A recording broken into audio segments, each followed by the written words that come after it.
Chers amis, bonjour. Cette chronique, elle est celle de la rentrée, parlons de rentrée, puisque nous vivons tous finalement avec ce temps scolaire et universitaire.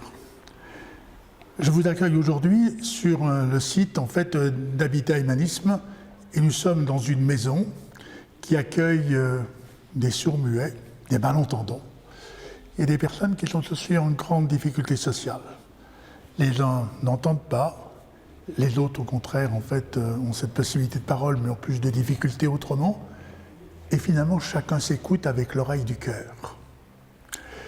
Ma chronique, elle portera sur cette semaine solidaire, ou plus exactement, cette solidarité à l'égard de nos grands aînés, cette semaine qu'on appelle la semaine bleue. Pourquoi bleue?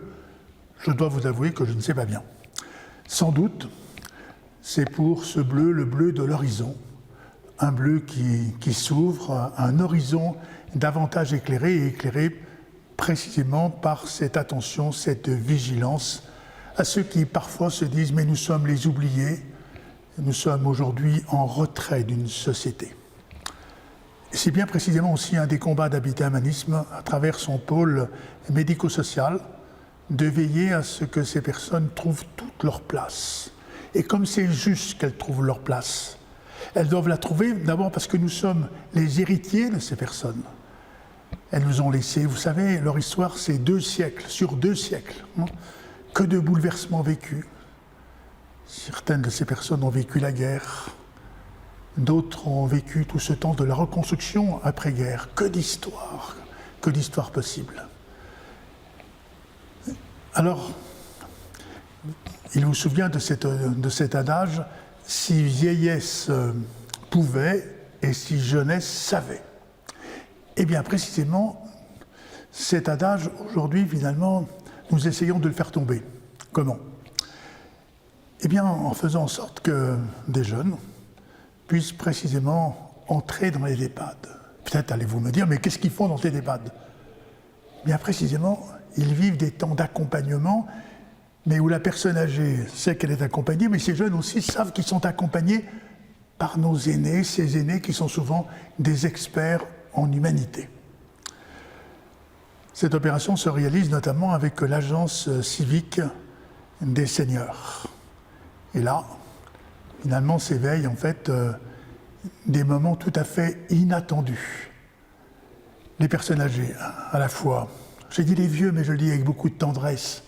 Finalement, ces jeunes découvrent qu'ils sont bien plus jeunes qu'ils ne pensent, et qu'ils ne le croient, à travers leur écoute, cette capacité d'entendre ces jeunes leur exprimer finalement ce qui fait leur vie, leur recherche, cette dimension éthique, parce que s'ils sont dans ce service civique, c'est que précisément, ils se disent « mais qu'allons-nous faire de notre société ?»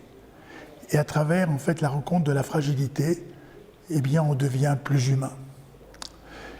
Et pour ces personnes âgées, c'est bien sûr ce moment de se dire « mais finalement, nous comptons, nous ne sommes pas totalement des oubliés ». Alors cette chronique, c'est quelques mots que je vous adresse au cœur précisément du bénévolat.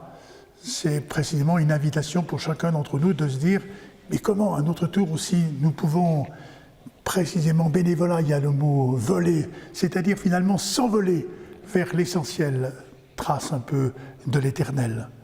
C'est aussi cette perspective de découvrir que finalement si on arrive à compter les âges, il y a de ces moments où la rencontre de l'âge offre une telle sagesse que ces moments-là flirtent finalement avec cet horizon bleu, quelque chose qui nous éveille un infini.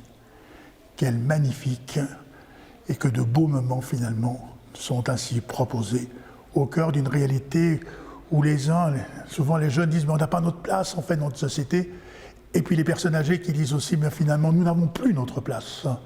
Au fond, la question, c'est pas de se dire finalement où est-ce qu'on va, mais c'est peut-être de se demander comment on y va.